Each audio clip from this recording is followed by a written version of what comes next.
Hello friend, I am Balwant Singh. I am assistant professor in the Department of Electronics and Communication Engineering, IMS Engineering College Ghaziabad, which is affiliated with Dr. APJ Abdul Kalam Technical University, Lucknow.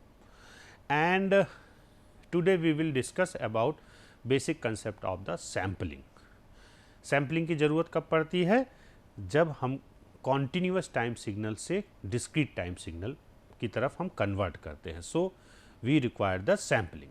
सो यहाँ पे suppose करते हैं generally आपके जो system होते हैं वो सारे कॉन्टीन्यूअस टाइम जो सिग्नल होते हैं जनरली सारे कॉन्टीन्यूअस टाइम सिग्नल होते हैं. With the help of the some basic concept हम उसको कॉन्टीन्यूअस टाइम से डिस्क्रीट टाइम सिग्नल में चेंज करते हैं. ठीक है, तो वहाँ पे हमको सैम्पलिंग कंसेप्ट आपको अप्लाई करना पड़ता है.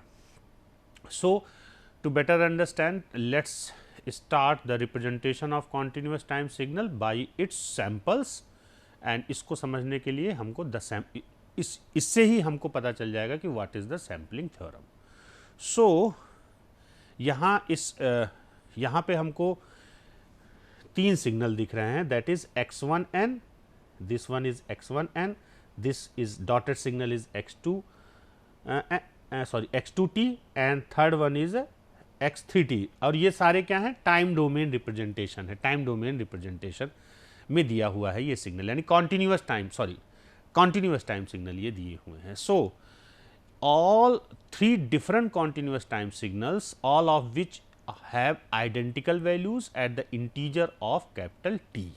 यहाँ पे हमने कैपिटल T इंटीजर, क्यों? क्योंकि आप अगर एक्सिस देखो तो 0t, 2t, minus 2t, minus 3t, this one is sorry, this is the minus t and so on, this is the 3t. okay, so यहाँ पे अगर which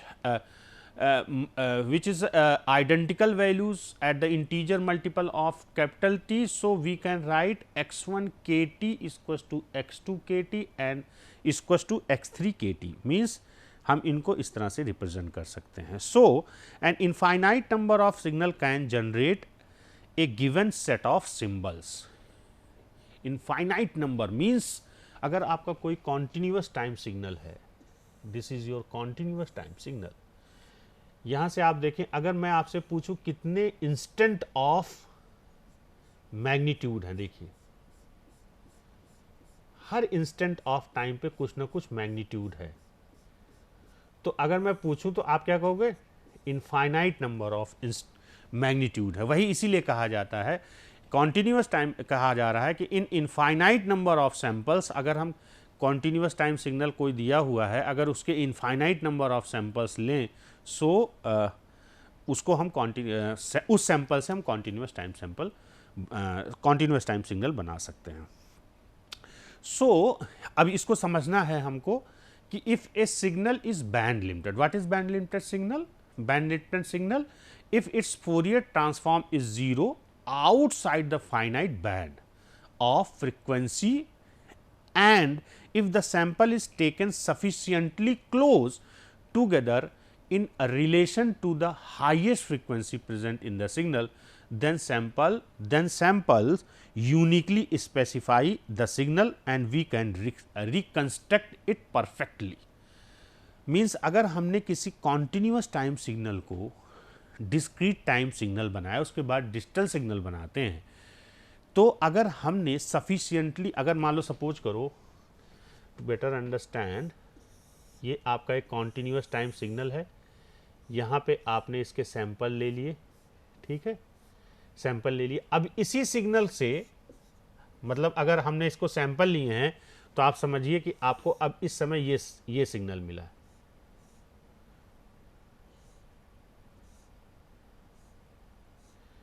ये सिग्नल मिला.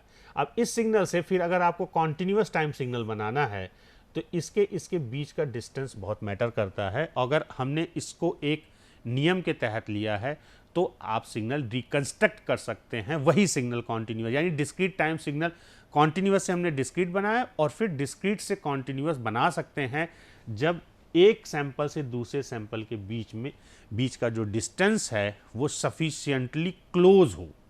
ठीक है, and this result is known as sampling theorem. And is profound importance in the practical application of the methods of signal and system analysis. इसी बात को आगे बढ़ाते हैं और अच्छे तरीके से समझने के लिए जो मैंने आपको बताया है कि सबसे पहले तो कॉन्टीन्यूअस टाइम सिग्नल से डिस्क्रीट टाइम सिग्नल बनाएंगे कैसे। सपोज करते हैं यहाँ पे एक उसको इम्पल्स ट्रेन सैम्पलिंग टॉपिक को समझते हैं। यहाँ पे आपका एक कॉन्टीन्यूअस टाइम सिग्नल दिया हुआ है, this is the your continuous time signal and this is the impulse train means delta T function दिया हुआ है। ये आपका डेल्टा टी है। अगर मैं कहूँ, अगर सिर्फ मैं इसकी बात करूँ तो ये क्या है, डेल्टा टी माइनस 1 है। ये क्या है, डेल्टा टी माइनस 2 है। इसी तरह डेल्टा टी माइनस 3 है। सिमिलरली अगर मैं इसकी बात करूँ तो ये क्या दिया हुआ है, डेल्टा टी प्लस 1 है एंड सो ऑन। तो इम्पल्स ट्रेन है यानी collection of impulse functions at the different time instant, इसीलिए इसको कहा जाता है इम्पल्स ट्रेन। तो दो सिग्नल हो गए, एक कॉन्टीन्यूअस टाइम सिग्नल हो गया, दूसरा आपका इम्पल्स ट्रेन हो गया। xt और pt को हमने मल्टीप्लाई कर दिया with the help of the multiplier. तो होगा क्या, आप समझिए, इस इंस्टेंट पे यानी 0th इंस्टेंट पे इसका मैग्नीट्यूड 1 है, 1 से मल्टीप्लाई होगा, ये सिग्नल बचेगा। फिर इससे इस इंस्टेंट पे जो सिग्नल है वो मल्टीप्लाई होगा, इसके बीच में तो 0 है, ये वैल्यू देखो यहाँ से यहाँ तक ये वैल्यू आपकी 0 है, तो ये तो वैल्यू हट जाएगी। दूसरा सिमिलरली इसका इससे मल्टीप्लाई होगा। वही चीज़ यहाँ पे दिखाया गया है कि मल्टीप्लाई होने के बाद एक इंस्टेंट से यानी यहाँ से लेके यहाँ तक के बीच में जो सिग्नल आएगा वो कुछ नहीं आएगा, कॉन्टिन्यूटी उसकी ब्रेक हो जाए। क्यों? क्योंकि वो 0 से आप मल्टीप्लाई कर रहे हो। सिमिलरली यहाँ से यहाँ तक 0 देखो, तो क्या होगा, जिस इंस्टेंट ऑफ टाइम पे इम्पल्स फंक्शंस हैं इम्पल्स ट्रेन में, उसी इंस्टेंट ऑफ टाइम के सिग्नल आपको मिलेंगे और बाकी सिग्नल क्या हो जाएंगे, आपके 0 हो जाएंगे, तो आपको डिस्क्रीट टाइम सिग्नल मिल जाएगा।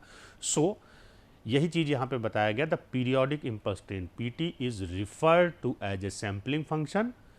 The period capital T is the sampling period and the fundamental frequency of PT is defined as omega s is equals to 2 pi by t, which is known as sampling frequency.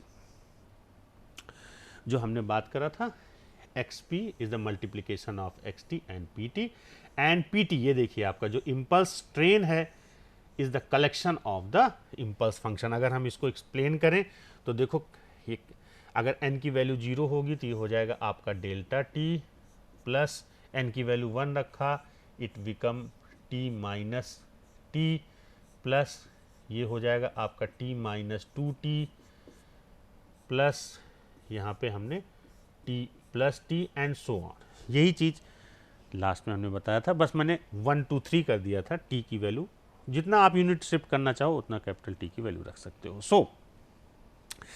So PT को हम जो impulse train है we can defined as summation n equals to minus infinite to plus infinite delta t minus n T. Because of the sampling property of unit impulse, we know that multiplying xt by unit impulse samples, the value of the signal at the point at which the impulse is located is equals to xt multiplied by delta t minus t naught is equals to x t naught into delta t minus t naught, where xp is an impulse train with the amplitudes of impulses equals to the sampling of xt at the interval by t, that is। तो हम यहाँ पे जो आपका output signal आया है, अगर हम ये कंसेप्ट वहाँ पे अप्लाई करते हैं, देन आउटपुट जो आपका डिस्क्रीट टाइम सिग्नल आया है उसको हम डिफाइन कर सकते हैं xpt।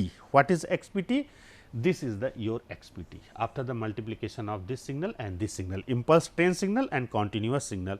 तो आपका xpt will be defined as n is equals to minus infinite to plus infinite x n t delta t minus n t। This is the outcome of जो आपने impulse train से continuous time signal को multiply किया है।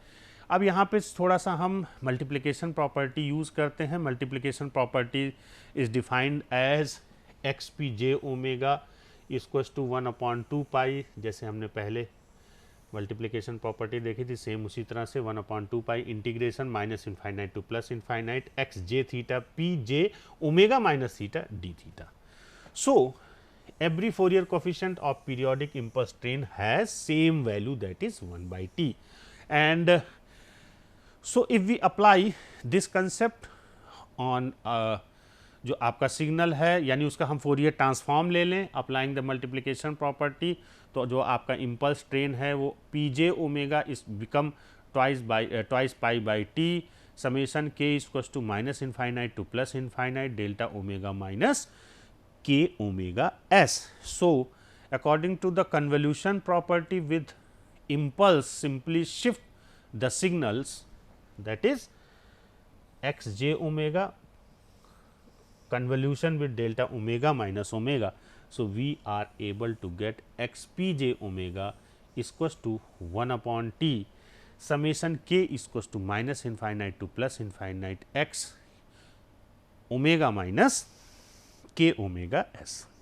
तो इसी जो आपका एक्स पी टाइम डोमेन में इस तरह से रिप्रेजेंट किया गया है, and after applying multiplication property and Fourier transform हम इसी सिग्नल को फ्रीक्वेंसी डोमेन में भी रिप्रेजेंट कर सकते हैं.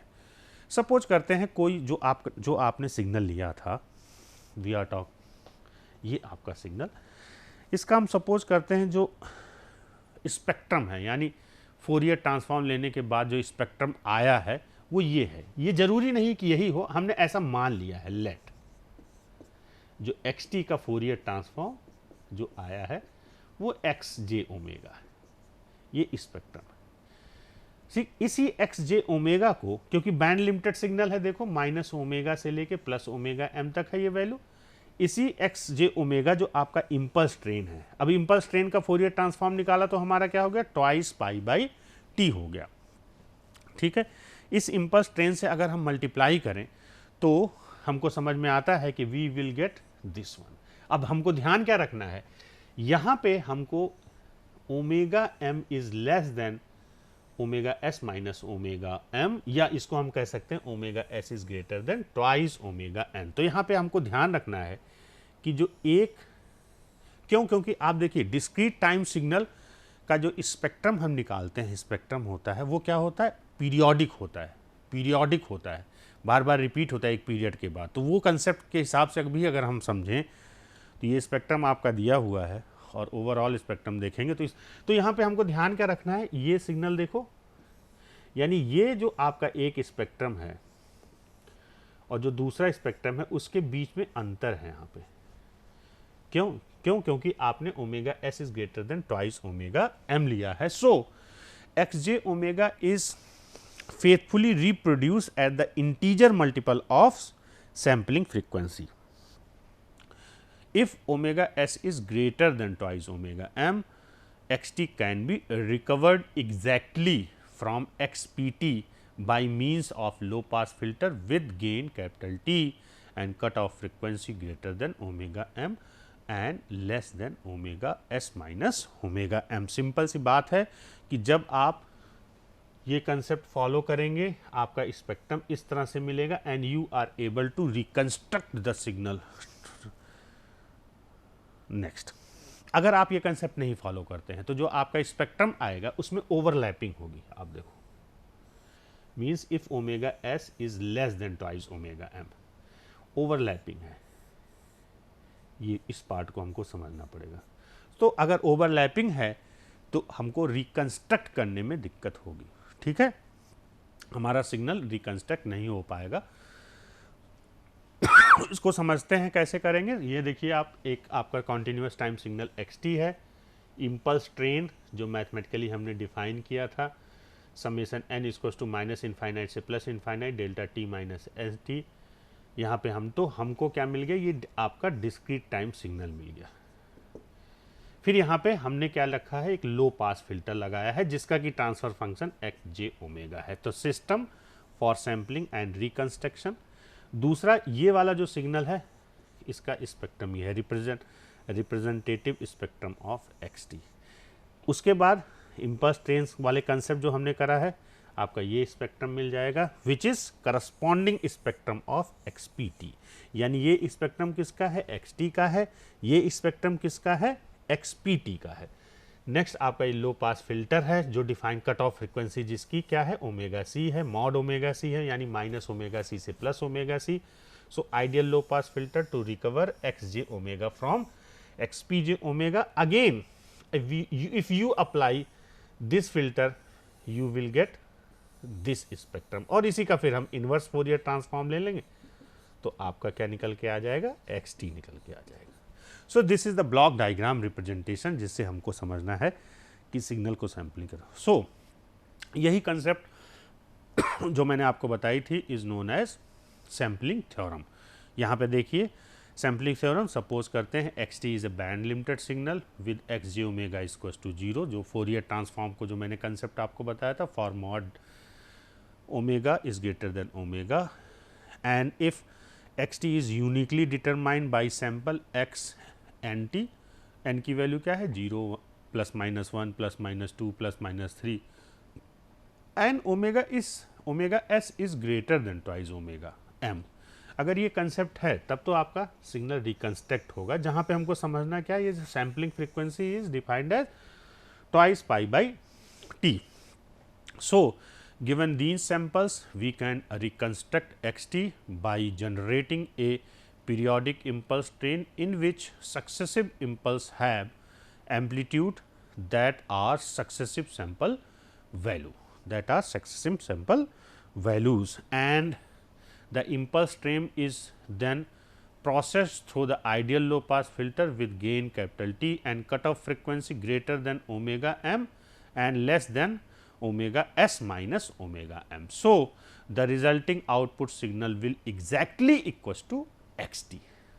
यहाँ पे हमको दूसरी चीज़ें समझनी है, एक तो ये हो गया। तीसरी बात क्या है कि अगर आपका omega S is equals to twice omega M, तो जो आपका स्पेक्ट्रम बनेगा वो इसके एग्जैक्ट जहाँ ये ख़त्म होगा पहला वाला स्पेक्ट्रम, यानी एक्स पी जे ओमेगा जो बनेगा यहीं से शुरू होगा। तो वही कहा जाता है frequency twice omega m which is under the sampling theorem must be exceeded by the sampling frequency is commonly refer to as Nyquist rate. Means इस तरह का स्पेक्ट्रम, यानी जब आपका omega s equals to twice omega m है तो वो, and in any practical application the ideal low pass filter would be replaced by non ideal filter. यहाँ पर तो हम आइडियल लो पास फिल्टर बात करें, लेकिन आइडियल तो होता नहीं। अगर कोई non ideal low pass filter है that is approximated the desired frequency characteristic accurately enough the problem. So here H J omega equals to 1 for mod omega is less than omega M and H J omega equals to 0 for mod omega is equals to omega S minus omega M. तो ये characteristic ideal non ideal low pass filter follow करेगा। Next one is the sampling with zero order hold. Zero order hold, पहली चीज तो क्या है, band limited signal is uniquely represented by it's sample. Last में हमने देखा था बैंड लिमिटेड सिग्नल है तो हम उसको सैंपल्स में रिप्रेजेंट कर सकते हैं।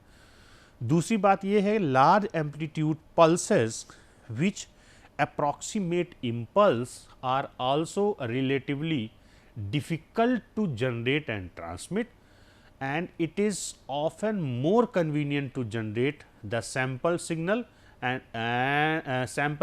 in a form of referred to as a zero order hold system। and यहाँ पे हम देखते हैं, अगर आप देखिए तो अगर जीरो ऑर्डर होल्ड हम concept we are providing zero order hold concept, तो यहाँ पे हमको ये समझना है कि जैसे ये सिग्नल है, इस मैग्नीट्यूड को, इससे मैं और समझाता हूँ, इस मैग्नीट्यूड को ये होल्ड करके रखता है जब तक कि आपका नेक्स्ट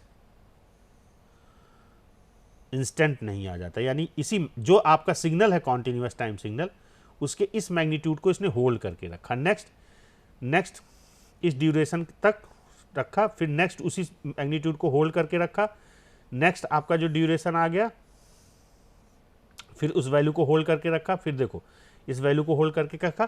तो इसने क्या करा है, वैल्यू को होल्ड करके रखता है next. So such a system sample xt at a given instant and holds that value until the next instant at which the sample is taken, whatever जो मैंने आपको बताया था कि यहाँ पे। So reconstruction of xt from the output of a zero order hold can again be carried out by low pass filter। यहाँ पे भी हम लो पास फिल्टर यूज़ करेंगे। यहाँ पे जो आपका सिस्टम एक दिख रहा है जो zero order hold as a impulse train sampling followed by LTI system with rectangular impulse response। This is your zero order hold system आपका दिया गया है। This is your continuous time signal, continuous time signal है। ये देखिए आपने यहाँ पे जो इम्पल्स ट्रेन का कंसेप्ट मैंने बताया था वो आपने अप्लाई किया। अब देखिए यहाँ पे इस वैल्यू को होल्ड करके रखेगा जब तक नेक्स्ट पल्स नहीं आता, फिर इस वैल्यू को होल्ड करके रखेगा जब तक नेक्स्ट पल्स नहीं आता। अब देखना, इस वैल्यू को होल्ड करके रखेगा जब तक नेक्स्ट पल्स नहीं आता, इस वैल्यू को होल्ड करके रखेगा जब तक नेक्स्ट इम्पल्स नहीं आता, इस वैल्यू को होल्ड करके रखेगा जब तक नेक्स्ट इम्पल्स नहीं है, इस वैल्यू को होल्ड करके रखेगा जब तक नेक्स्ट, इस वैल्यू को होल्ड करके रखेगा जब तक, एंड सो ऑन। सो ये क्या है, वैल्यू को होल्ड करके रखता है एक सैंपल पे जो वैल्यू है। सो यहाँ पे हमको देखना है कि ये आपका PT है, इम्पल्स ट्रेन है, ये XT है, ये डिस्क्रीट टाइम सिग्नल है।